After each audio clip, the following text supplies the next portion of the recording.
We have a fantastic panel here with lots of different perspectives from across the scholarly communications ecosystem, so thank you all for being here. I'm going to do a very quick introduction of each of our panelists in the order they'll be speaking.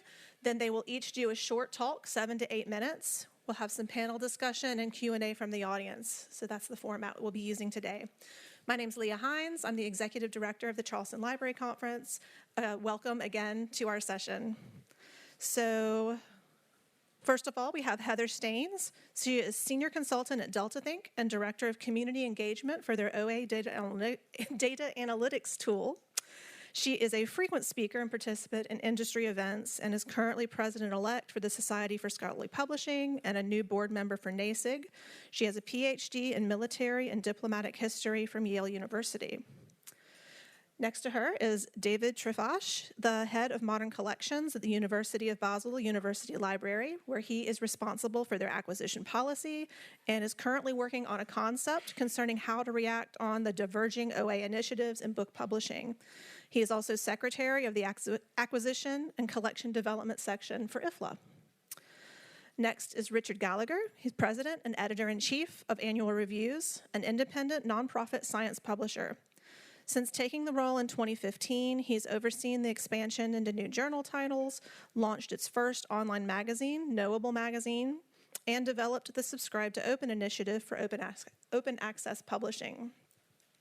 Finally, we have Rachel Martin, Global Director of Sustainability at Elsevier, where she is driving transformational change in the priority areas of sustainability and SDGs with a focus on climate action. Rachel represents Elsevier on several industry sustainability committees and is currently chair of the STM Social Responsibility Committee and UK Book Industry Communications Green Supply Chain Committee. So thank you all very much again for being here, and I'll turn things over. I won't turn Heather. I'll turn things over to Heather to get started. Thank you. Thanks, Leah. I might need to be turned over by the end of the book fair. It's wonderful to be here. Charleston Conference is my longest running conference since 2006. If you've been to Charleston, you know that still puts me in the relatively newbie category because there's many people who started well before I did. As Leah mentioned, I'm a senior strategy consultant at DeltaThink. We work with publishers and vendors and libraries and foundations and companies in the space. We do lots of different types of projects, but we're working a lot lately, as you can imagine, on strategy.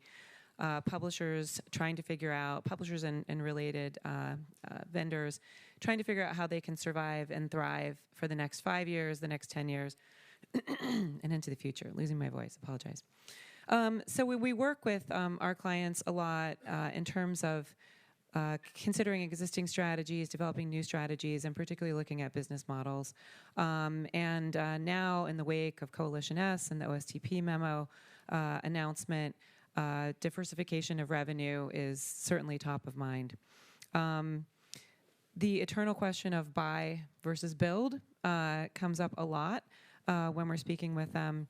And, so publishers are really looking at launching new journals, new database products, taking researcher tools that they may have developed for internal purposes, deploying them more widely and making them part of their offering, developing solutions for publishers, which they may and subsequently spin off as sort of separate arms, and looking at what kinds of partnerships they can create, across the industry.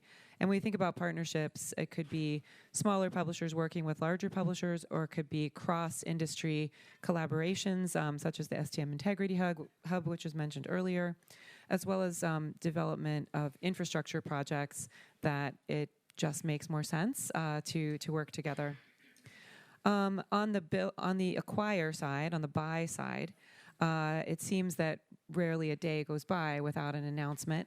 Some of the recent ones that I found notable, the ACS acquisition of Chronos Hub, getting into the space for collecting APCs, joining, I wouldn't say a crowded field, but already a few horses out of the gate there, but no winning solution yet if you talk to the library side of the equation. And of course, the acquisition of the Charleston Hub by annual reviews, developing touch points into the conference space, and many publishers bringing in small startups around AI tools that they can use to kind of bolster their offering. We're also seeing mergers, and we're hot off the heels of the De Gruyter-Brill merger. And as a historian and a big enthusiast for the humanities and social sciences, it's wonderful to see economies of scale being developed on that side. And they will not go quietly, and I can only say hooray for that.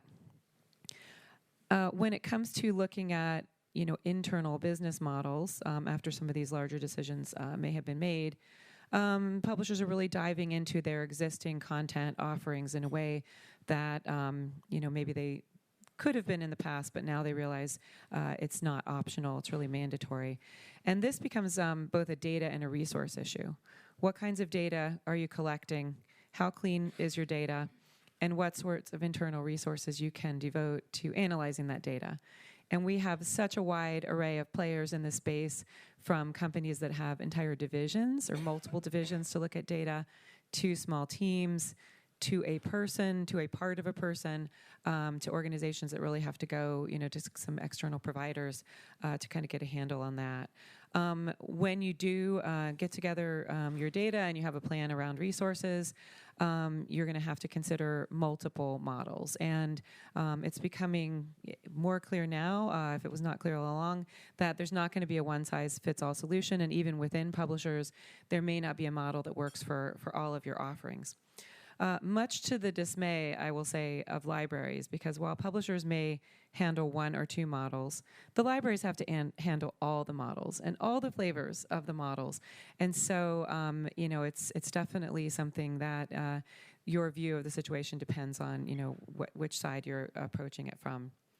The libraries as well are looking more closely at the data that they collect, the data that they can get from their partners, the data that they can get from industry data sets, and they're going through similar challenges and hurdles around trying to figure out what the data is telling them about their researcher output, how that's changing over time, how their cost structure is shifting from the library to perhaps other departments on campus, who will provide the administrative overhead to manage all of these models, as I mentioned. And so, data and modeling on their side are also key. And it's not going to get simpler from here. There's a number of elements of complexity that were mentioned if you were here in the previous section. Disciplines are very different in their path down the open access model or other models, whether it's scholar-led or community participation. That's something that Peter mentioned. Geographical mandates and policies are quite different. Publishers are investing in additional staff to be able to understand how they can be in compliance in multiple regions, how they can capture the data that will have them be compliant at the end of the day, to manage all of these different mandates, different business practices in different parts of the world, whether agents are involved in such. And then Vivian mentioned the equity and inclusion issue. And I will say this is one publishers have been working on for a bit. And I'm now seeing it pop up in library agreements, in consortia agreements. There's a large emphasis not just on getting to open, but making sure you're getting to open in an equitable manner. That might be as a result of your business model, and I won't go too deeply because I know we've got some folks going to be speaking about that, whether you're able to do diamond offering or subscribe to open, multitude of different offerings as that's developing. Your APC, should it be tiered? We did a piece recently at DeltaThink on the purchasing power parity. You cannot just convert your APC to what you think the World Bank tier or OECD tier is or the like, because the purchasing power is quite different. And there's been listserv debates just in the past couple of days, on that. But, libraries want to make sure that publishers are not just talking the talk, but we're working with a number of publishers to try to get DEI benchmarking, or EDI, depending on your side of the pond, where they're starting from in terms of their authors, their peer reviewers, their editorial boards, and their staff, Obviously, the best solution on that is self-collecting data, but that takes a long time. So we're working with some AI solutions to help publishers get a handle on that. One more thing, and then I'll hand over. It's not just nations that are up against these financial challenges, but it's different types of research institutions. And thanks, Peter Brantley, for pushing back against my oversimplified characterization of institutions. But all the time I hear from librarians in the States and other places that their researchers cannot afford the APCs that are offered, either by discipline or just because their institution has not been able to set aside the funds. And there are in the less resource nations also research that have the funding. So the determination of who can publish and where they can publish is going to be a continual challenge, not sort of irrespective of the pace with which we hit our OA targets. So thank you. Thank you, Heather. David. Well, thank you, Heather. Yeah, as a token librarian here, I heard what you said, and it's interesting. Yesterday, I talked to a colleague, and he said, "Well, libraries and publishers they look at each other through a glass wall somehow." And when I was preparing this short presentation, I was just thinking that it is actually true. We are looking through a glass wall, but it doesn't work that way, because if we have sustainability goals in the library, it doesn't work without the publishers. And of course, it's interesting to talk about sustainability for in libraries, because librarians think that they are sustainable per se, because we share everything we have with everyone. So why thinking more about sustainability goals? And there are, of course, different models and different dimensions of sustainability, and I take this from an article from my director Alice Keller, who wrote about 4 different stages of sustainability, and I will just briefly go through that.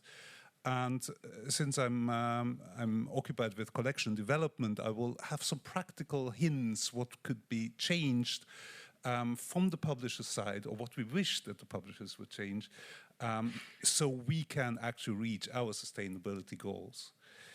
The first one would be, well, she called it Sustainability 0.0. It's about increasing efficiency through centralization, standardization. It's a very economical view point. It's all about also about cost saving, and of course, I think that's quite a clear thing. Striving for diminishing cost increase. We are well aware that there is a cost increase, but moderately it would be better, because we just have small budgets, and actually they are decreasing in many parts of the world.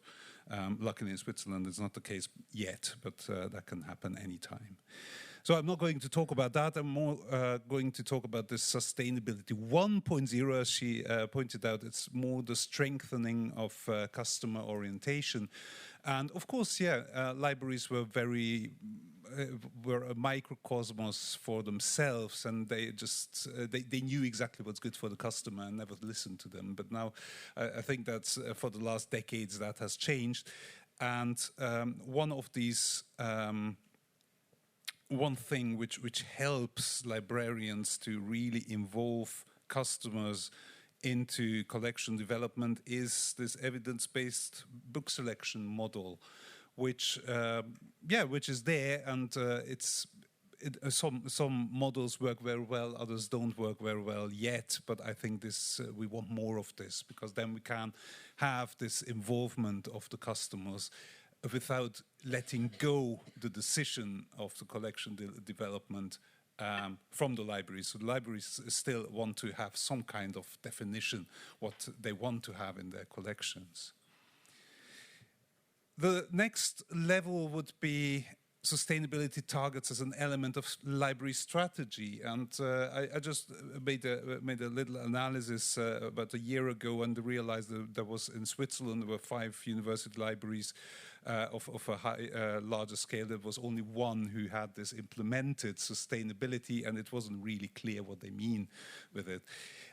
Anyway, it is about the Sustainable Development Goals, which are very important for libraries. Also on a global level, IFLA is very strong in promoting that. And there is this SDG 4, which is ensuring inclusive and equitable quality education and promote lifelong learning opportunities for all, and not just for university students.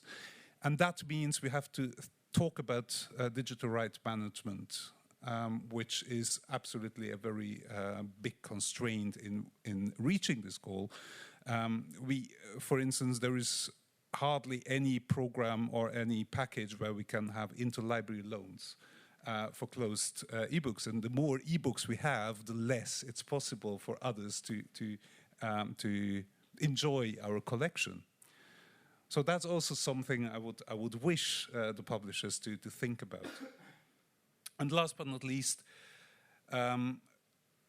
a perspective change from outside in. Everything was inside out so far, what I said, but this is outside in, that we are inspired and we are guided from the outside, and that we contribute to the solution of societal challenge. And that means one of two examples is creation of common goods and open science, open research, etc. Now, open research, and that's a very technical thing. It might seem pity even that what we get metadata for ebook packages are not library standard. That means we can't use them for open science. So we can't reach our open science and open research strategy with the ebooks we get from the publishers.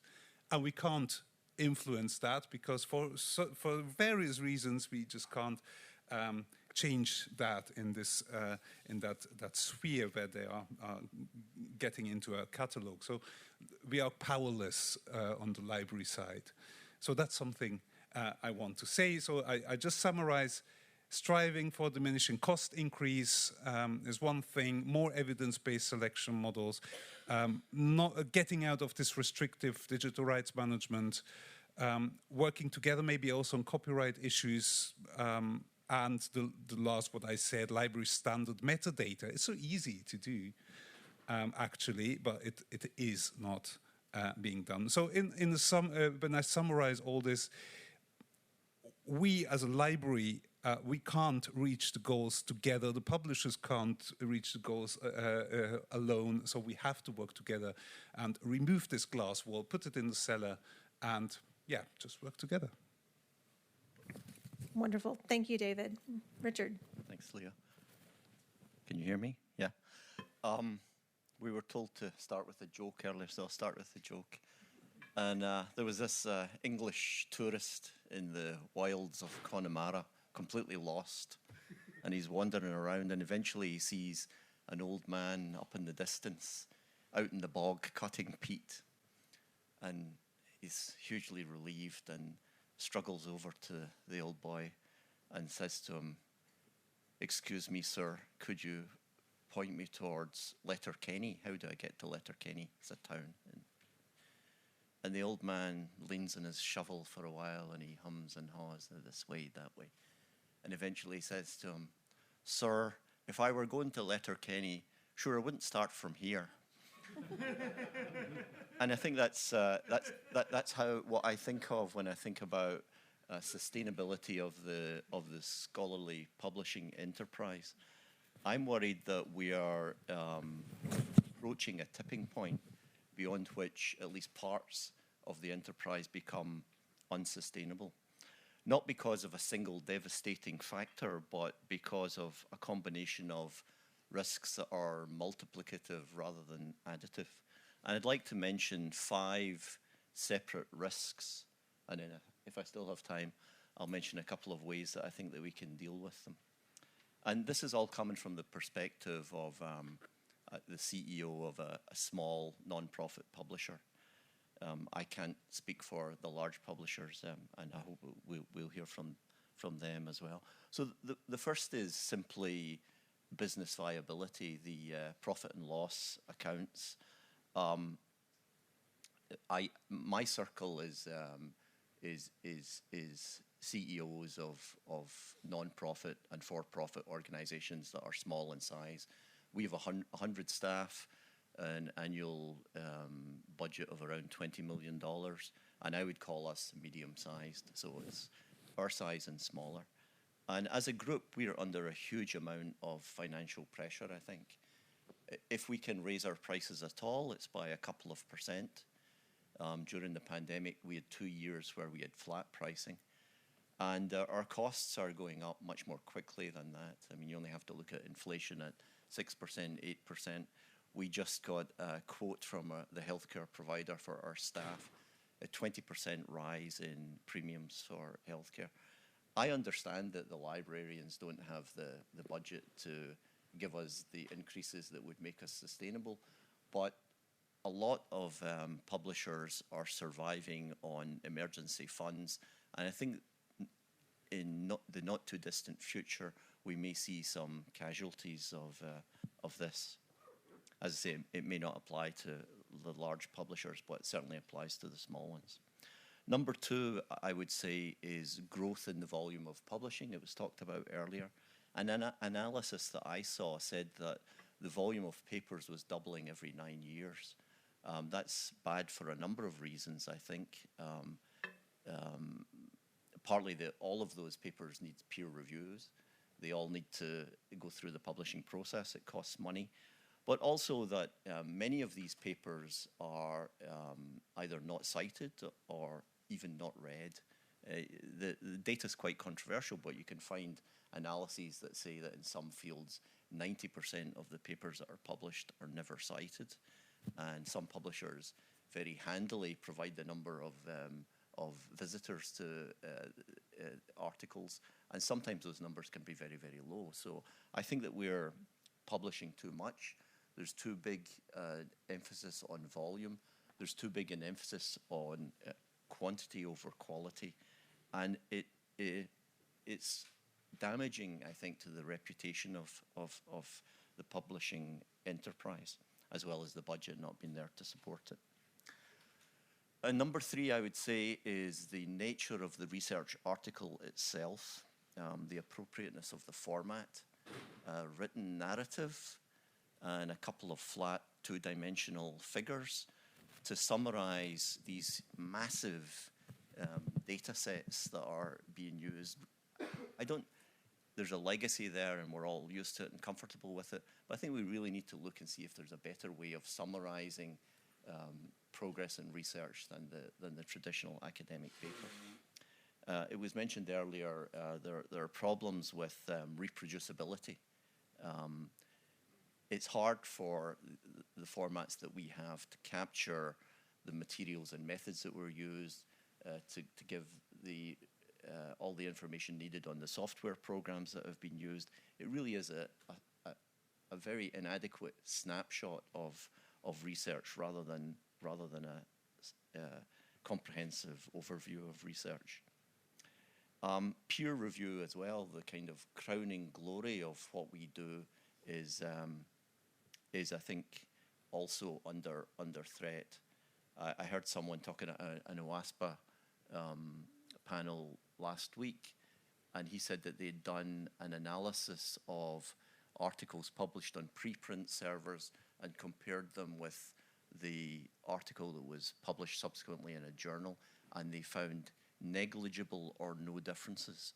In other words, the stamp of approval, the peer review process, the thing that we as publishers are most proud of, didn't seem to be having any impact there. There's lots of ways in which the peer review process is under threat. Some of them were mentioned earlier, and I think that this is a third factor that we need to be concerned about. Only two more. The fourth one is the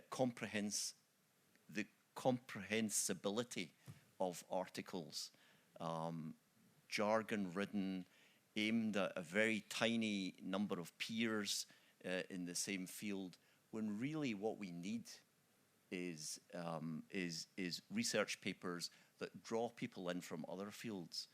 The real value of scientific research is only realized when we pull together as many different perspectives on a subject as possible.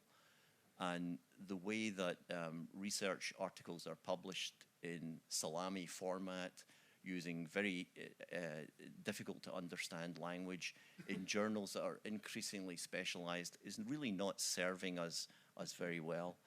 And I think that we need clearer, more readable research papers, and I think that we should be starting to lead that process. Number 5 is the biggest issue of all, and that is the lack of cohesion, and we've heard this earlier, the lack of consensus, and in some respects, the lack of goodwill amongst the stakeholders that are involved in the scholarly publishing enterprise. I'd like to consider the stakeholders one by one, and I'll start with the funders who have used their financial clout to coerce open access, I think.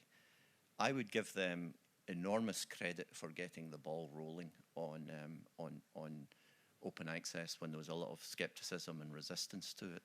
But I think that the chosen mechanism, APCs, is dire, a really bad choice. And unfortunately, I feel that the funders have either run out of ideas or run out of interest in completing the job. And we need to engage them in finding ways to make the publishing enterprise sustainable. I hope that they will engage more. Second, what about the publishers? And I can only speak for the small publishers. Large and small may be on different trajectories. We have no access to a project deal. We have no economies of scale. We can't invest in innovations in the way that large publishers can. So in many respects, it feels like we remain in a kind of lockdown. We're keen to participate in open science, but I think that we lack the tools. However, you'll have heard this meeting is all about new models. There have been more new models discussed in this meeting than there were new models at the recent International Auto Show. So models are what we're all about. I'm not sure that that's a good thing. And this idea that we end up with this very patchwork way of funding scholarly publishing, I think is not good for the future. I think we need to try and resolve around one, preferably, or two models that we can all buy into. The large publishers, I think that they're very necessary. No one has the scale. No one has the efficiency that they have. I think that they could show a bit more CEQ, which is corporate emotional intelligence. I just made it up. Sometimes they seem a bit out of kilter, and so glass walls and so on. The group that I would give a pass marks to, are the publishers, are the librarians, sorry. I think they take a lot of credit. I think as a group, they're a very sophisticated, well-meaning group. They understand collective action. They want to participate in change. I think that they have limited power. I'd like to see them have more. And then researchers and research institutions, great potential untapped authority and power that they're either unaware of or unconcerned about using. For some reason, they preserve systems that support publish, publish, publish. They support the shallow aesthetic of the prestige journal economy, for instance, when they're applying it to career development. Oftentimes, they don't realize the problems of access issues because they all have access. I think that we need to gain their attention and get them involved more than we have done at the moment. So, I mean, in a way, I think that the scholarly publishing faces challenges that mirror climate change. To save the planet and to save scholarly publishing for future generations, we need to adapt quickly. We need to reduce our footprint. and we really need to work together for long-term viability. I'm going to stop and not give my suggestions. Thank you, Rachel. Thanks very much. It's the end of Frankfurt, so my voice is going because I have talked far too much. To Richard's point, I might rock your world, actually, because I'm going to give you a completely different perspective that you may not be expecting. David sort of mentioned that publishers are vital to help librarians achieve their sustainable development goals. And I would argue sustainable development goals are our collective goals together. And that's really vital. I mean, you only have to think about what's happening at the news, what's happening to our world. We have some major issues that we need to achieve. So I'm focusing on sustainability, but I'm focusing on the role of scholarly communication. And I'm going to go through not 5, but 3 elements. I'm going to take you through the past, today's reality, and perhaps the future, just to get you thinking, spice up this panel. Scholarly communication has always been about scholars talking to scholars. I mean, you only have to think of, an 18th century parlour where men showing their collections that they had to each other and over some whiskey and some cigars, right? And it hasn't really changed that much. Essentially, we do that. Elsevier did a confidence in research report. We published it in 2022. It was with The Economist. And we asked researchers, who are you communicating to? It is fellow researchers. Spoiler alert. But COVID has also showed us that there are other audiences that we need to communicate to, and particularly around science. But let's face it, science is not so great outside of the scientific community. Science is about uncertainties. We deal in levels of trustworthiness.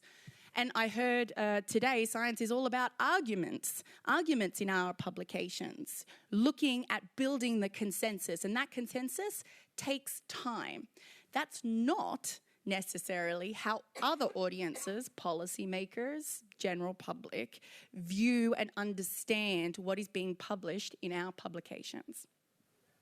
And that certainly undermines the public trust in science. You only have to look at the Eldman Trust Barometer, for example, or the latest statistics which says that in the US, the confidence in the public's confidence in science has dropped 10 points since COVID.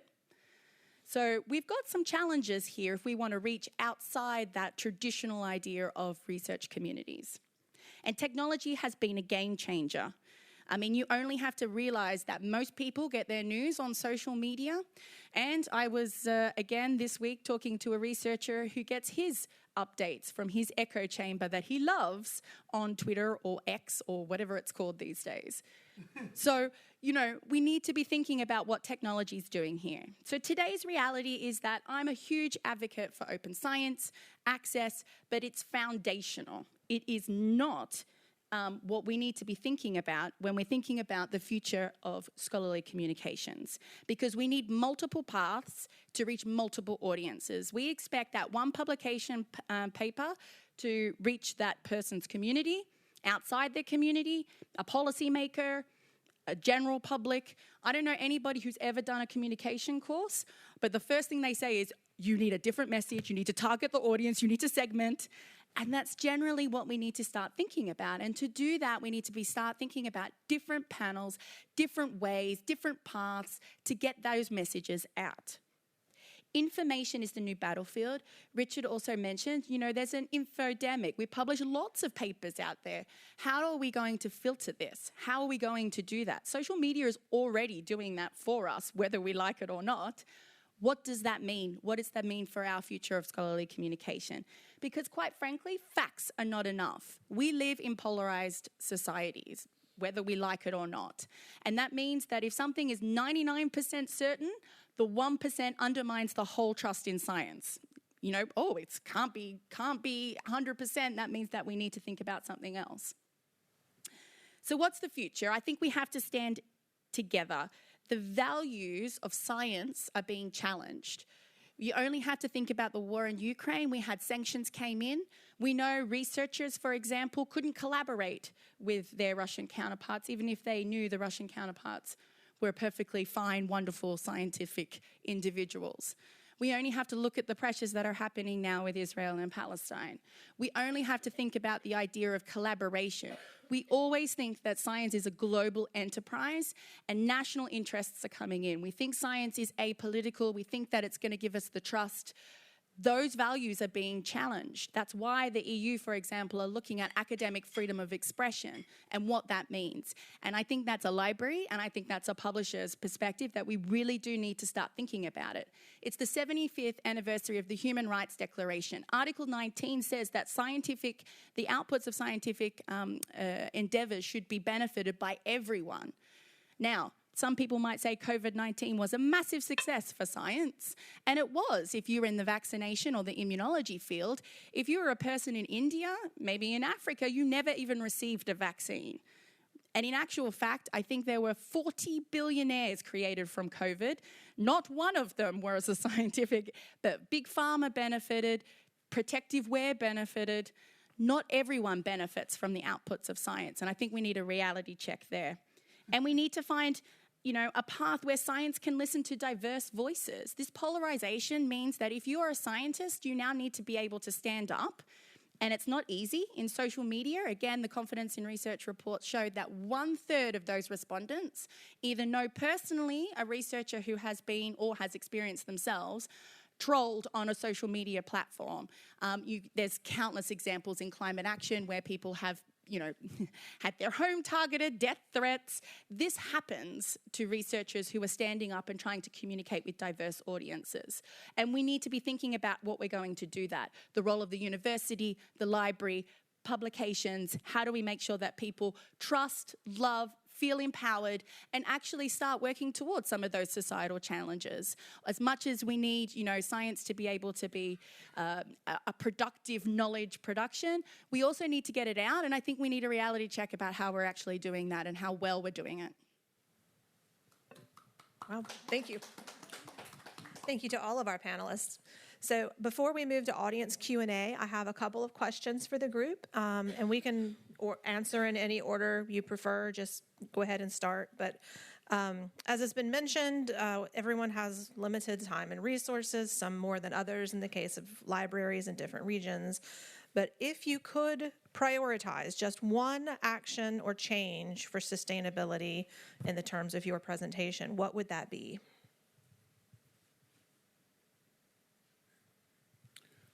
Maybe a start. For me, it's definitely the transformation to open access in the book publishing. We talked about the different models, and I think you said that as a publisher, you might have 2 librarians have to deal with all of them, and exactly that's my problem. That's my biggest problem. That's actually why I came to Frankfurt, to find out if there is some light on the horizon. And it's faint. This light is very faint, and that's a problem for librarians, because you don't have to convince librarians that open access is a good thing, but you have to work with the librarians so they can actually really handle that in the normal work. The way it is now, it doesn't work really, and libraries are very reluctant to support these different models because they don't really see the benefit for themselves. So that's one takeaway from this book fair. Thank you. This is a tough one. I was thinking, did we do this in the prep call? Because this seems like it's coming out of left field. I'm going to say research assessment, because I think a lot of the things that we talk about, access to content, access to publications, access to funding, would change significantly if research assessment were more flexible. I think a lot, and I'm going to overgeneralize, Peter, so watch out. But a lot of larger institutions, the tenure process is set up to preference article publication, STM researchers and social sciences and humanities, or anyone kind of doing a new type of venture. Digital humanities for the longest time, and probably still, there's not a way to put a number on it. There's not an emphasis on impact factor. So it's both an overemphasis on impact factor and an inability to adjust new forms of scholarship to the existing system. And I think we would be having a very, very different conversation today if those publication pressures, those time pressures, those chase for funding, which all feed back in, were to change. And I would be really interesting to see what would happen then. So, Thank you. One thing, I would suggest the development of DAO, DAO, which is a decentralized autonomous organization. This would, for scholarly publishing, these are non-centralized organizations that are maintained on the blockchain. The decisions are made from the bottom up. It could involve anyone who is interested, from any stakeholder in the scholarly community, researchers from Rio, publishers from Paris, I won't go on, just anyone could get involved. On the blockchain, everything is preserved, and the views of participants can be captured through a series of votes. It would involve people from all stakeholder communities in all parts of the world. And importantly, I think that we need to involve younger generations, because it's their scholarly publishing system that we are setting up now. I think we're at, as I say, a unique point where we need to do it right. And rather than have a group of funders or the CEOs of big commercial publishers decide on the future, let's diversify and get every viewpoint and see if we can come up with some reasonable consensus on what we should do. I think for me, it's around involving the media and how do we get those multiple paths outlined and accelerating that information. I'll tell you a story. We produced a report about biodiversity in the Netherlands. So they do amazing work, fantastic. But they actually have the worst biodiversity rate in the Netherlands themselves. They're worse, they're way worse than most of the European neighbors. And so when we sort of invited the scientists to come and talk to us, they were sort of talking about the fact that the level of acidity in the soil was at 3, which is about twice what it should be. And someone said, well, how come I don't know this? How come I don't know this statistic? If I know this statistic, I would be really keen. I'm very interested. And so I think, one thing I would change is making sure science lands not just on the science desk in the media, but also on the mainstream, on that, on the headline pages. And how do we do that in a compelling way? I think that's a challenge that we need to address. Thank you. Well, I actually had a couple more questions, but in the interest of time, since I want to hear from the audience, I'm going to turn it over to Q&A, and I'm going to ask for help with passing the microphone. So just raise your hand if you have a question, and we'll bring the mic to you.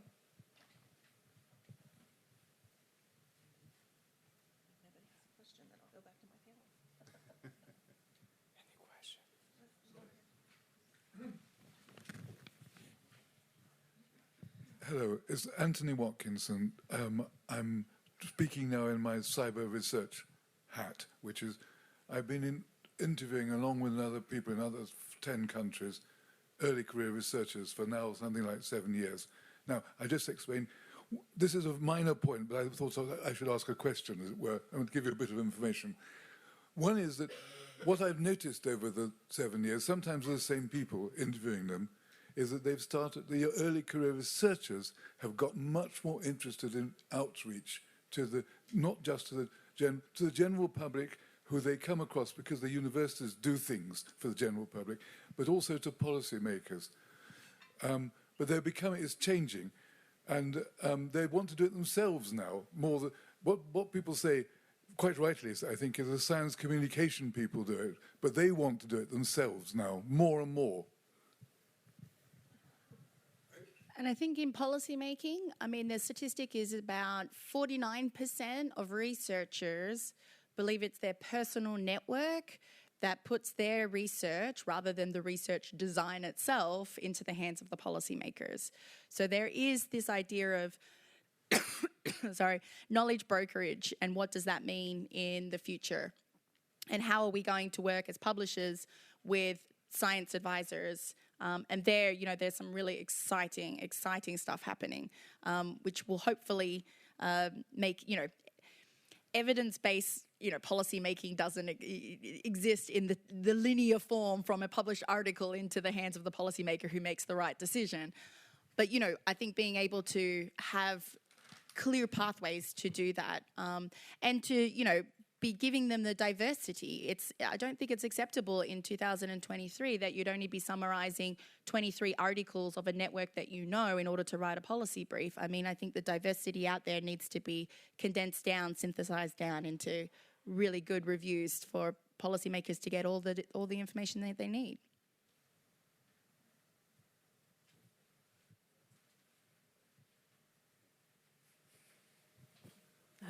A quick question, primarily, I guess, for David and Richard. So, Richard, you touched upon the point of the importance of not having new business models that are very fragmented to support the sustainability of scholarly communication. So you highlighted that ideally one or two that could be standardized across the various kind of research actors in the research enterprise would be helpful. I would invite primarily David and Richard if you could comment on what kind of upcoming conversations that are open, that are happening in this space that you feel excited about and that you think that could address both the needs of researchers, research librarians, and particular smaller not-for-profit organizations as well. Thank you.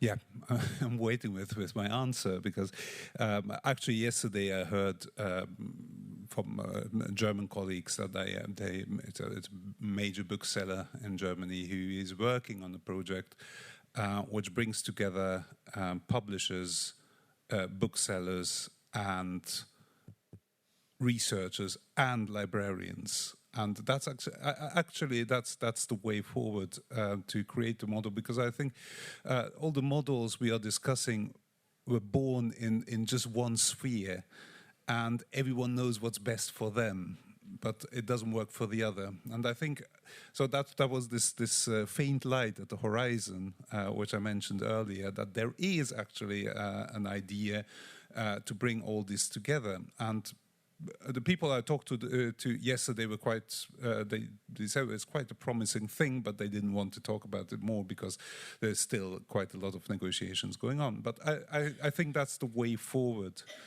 to, collaborate. That's it.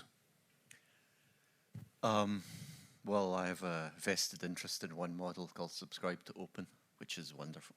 But in the long term, I mean, I think that it would be good to find something that is very widely and generally applicable.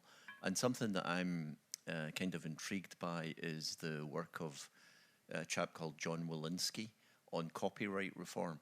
And he took as the basis of it the reform of rights in the music industry when it went digital. And in the initial stages, musicians, artists lost out hugely because the copyright rules weren't in place to protect them. That has been corrected in the US through laws in Congress. I don't know, 8 or 9 different laws over the past 20 years, where we now have a system that is financially viable for the vendors and satisfying for the artists. And I think that some kind of effort on copyright reform could be a way forward for academic publishing as well. I draw your attention to his writings on it. It's very intriguing, and potentially could work for everything. Equally, could work for nothing. But that would be my, I guess, best hope for something that would be a sweeping reform of funding of publishing.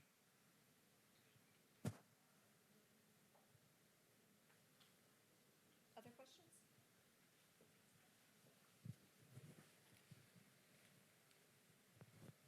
I appreciate this panel and always hearing from librarians. I'm Rose Sokol. I'm the publisher at the American Psychological Association. I'm also a psychologist. In the US, the funding for psychology is so limited. And so I'm worried about perpetuating this problem Rachel talked about, where it's the small group of scholars talking to the small group of scholars. Most psychologists can't pay open access charges, whether it's subscribe to open, article processing charges. And so I worry about, as we're moving towards open access, how do we create a model that's sustainable for publishers who are producing the work or putting the work out there, but also that all scholars can participate in. Not all scholars are at high-funded institutions, and so how do we address those people who are kind of struggling to keep up with these models and these changes? At least for the subscribe to open model, there are no charges for authors. It's supported by library subscriptions. And for us, we have a very broad range of titles, including actually, the Annual Review of Psychology is our most used journal. And those social sciences journals are transformed to open, completely moved from being behind the paywall to open in exactly the same way as the STM journals are. So it is a very equitable approach. I'm sure Vivian can talk a bit about how she's applied the model as well in anthropology. And I think that this is one model at least that is not dependent on large grants and support from foundations and so on. I have an idea, coming from the humanities, and so I look a lot at humanities and social sciences, and since the funding structures are different, there's not a one-to-one, funding model for an article to come out. There is a stakeholder that rarely comes up as kind of falling out of a potential system in terms of OA, and that's the corporate market. And so many corporate subscribers, current subscribers who pay a lot of money for content now will see the benefits of everything, moving to open access. Yet I know there's initiatives like Open Pharma and the like, so I'm sort of, again, generalizing a bit. I don't necessarily hear of those corporate libraries participating in subscribe to open or collective funding models, even though they're libraries, and I know corporate libraries are not what they once were. But I really think that corporations do not want math to go away. Corporations do not want psychology to go away. And I think that there are conversations to be had about pooling money that corporations are saving on subscriptions and actually putting that towards collective funding for some of the disciplines that are not, going to be able to get on the APC bandwagon or necessarily be the first in line for like subscribe to open. So if anyone wants to talk about that, I would love to talk about it further. So I have one remark. We haven't lost any corporate subscribers in moving to subscribe to open. They've been quite enthusiastic. We did get a completely new subscriber, subscribe to the entire 51 journal catalog. It's a US organization. Turns out it's the CIA. now that it's freely available, the CIA have decided to buy all of Annual Reviews. So there's some hope that that even the CIA are interested in subscribe to open. I think your next joke that you start with has got to be on that story.